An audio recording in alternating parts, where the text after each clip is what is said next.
So I'm curious, you guys talked about how you started individually. So then you guys decided at some point to come together. Can you share a little bit about why you guys decided to partner up and what initially the concept was behind your partnership, what you're planning to do?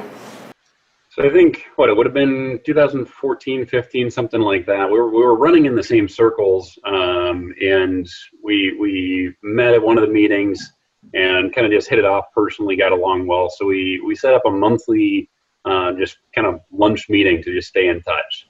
And Mark is great with systems and processes, and that's just kind of how his brain works. I like the deals and money and the analysis side of it. I like to geek out over a spreadsheet. And so I would kind of share with him, how I'm looking at real estate, how I look at the numbers, how I determine a good deal from a bad. And he would share, hey, this is what's working well in rehabs. This is a good process. This is how to keep your team communications on the same page. And we had very complementary strengths. So we just had that natural bond that we both were passionate about real estate. So we get together and we'd eat lunch and we'd share tips and tricks. And we did that for, I think almost 2 years. And at one of the meetings, I said, all right, my goal for this year, and I think we met in January, I said, the goal for this year, I'm going to get a property manager and I'm going to get a project manager, because those are my 2 weak points. I'm good with finding deals and the money. I'm not great at executing property management and the rehab management. And Mark kind of, raised his hand, like, what if you had somebody who could do both? I'm like, well, I hadn't really thought about that, but I didn't have a massive portfolio. We were at maybe a couple dozen units, something like that. And so I didn't really have enough work for a full-time person for either job, but it was more than I could do. I was still working full-time. And so we kind of created this hybrid position where Mark was helping with property management and project management. And that enabled us to each kind of get in our own lanes and do what we did best. And that's helped the portfolio grow very rapidly the last, 3.5 years? Yeah. Time flies. And how is that setup evolved over the years?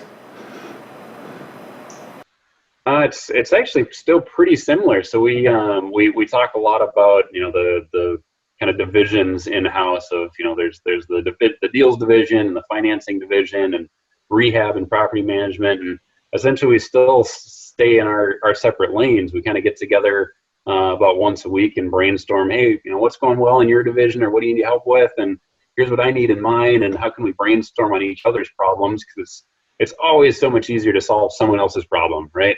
To look at and say, oh, that's easy, just do X, Y, and Z, and when you're this close to the problem, you just never think about it. So we more or less have that same lunch that we had every month for years. We pretty much do that. We're business partners at the same time. So not only do we help each other with what we're good at and offset the strengths and weaknesses, but we're in it together now, so we're even more vested in each other's success.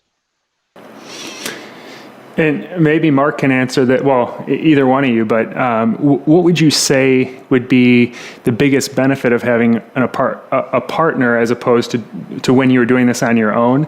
And then, I guess, if there are any drawbacks? What are the drawbacks? Yeah, so the two key things. Firstly, the great parts are finding someone that complements your downside or your weakness, or you can complement kind of theirs type thing. Me and Ben work very well together like that. The downside is you come together. You have to grow together. There's compromises. We always joke, actually, it's kind of like a marriage. It operates. It's the same level of communication. You have to remain on the same page. Do you get pissed off at each other? Yeah, at the times you do, and you talk through it and you carry on, because your bigger picture together is so strong that you'll run through brick walls. So, yeah, I've said in the past that I'm happy taking a smaller chunk of something huge rather than 100% of something kind of middle of the road. Yeah. And mindset coming into it, going with Ben, we can do huge things, and it definitely helps when you're at the point where there's a problem right in front of you and you don't know how to solve it. You've got someone right by your side there that can help us through. Yeah, and I think you guys are a testament of how a partnership should come together. You hear a lot about people meeting at a RIA and they're both just starting out and they're both scared, and so they partner with each other because they're both equally scared, And so I don't think that's a formula for success, or just hiring somebody because you have a weakness in an area that, or I mean, not hiring, but partnering with someone because you have a weakness in an area that you could potentially just hire someone for. So I think the way you guys did it, what Ben described, is naturally just meeting and talking through what your goals are, what you enjoy doing, what learning about the other person, and then coming together. I think that's probably been, a huge contributor for your guys' success.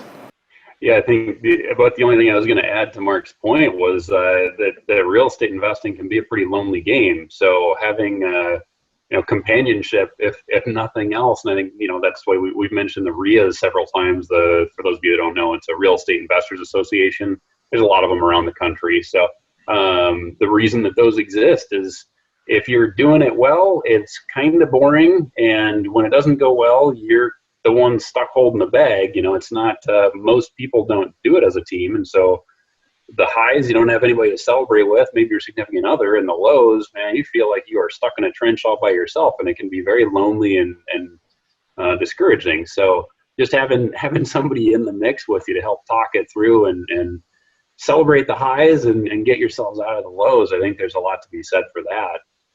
But like you said, Kirby, I see the partnerships that generally don't succeed. It's, hey, I've got a weakness. I don't know anything about real estate. You happen to also know nothing about real estate. Well, let's get together and we'll figure this out. I mean, that's just the blind leading the blind. It's a good peer-to-peer comfort blanket, but you're not. Neither of you is bringing a lot to the table there aside from emotional support. So. I think figuring out what you're good at, and in the partnership, making sure that you play to your strengths, as does your partner. I think that's pretty critical. Hey, thanks a lot for tuning in to this segment of the interview with Mark and Ben. They are business partners who have built a really impressive portfolio of about 70 rental properties. So if you want to hear the full interview, you can download it at any podcast player, or you can just go to the link in the description of this video. Also, Mark mentioned a resource that he put together. It's sort of a tips and expectations document that he gives to all his tenants before they move into a property. And he said it really cuts down on all the issues that pop up while they're living there, and then eventually when they move out. So if you want a copy of that document, I've got it linked up in the description as well. Also, leave a comment below and let me know what you got out of this video. We make videos like this on a weekly basis, so hit subscribe and you'll get notified when new videos come out. Also, you can continue the conversation in the Living Off Rentals Facebook group. I hang out there. There's a lot of other rental property investors that hang out there, so you can get your questions answered. You can continue the discussion, and I will see you in the next video.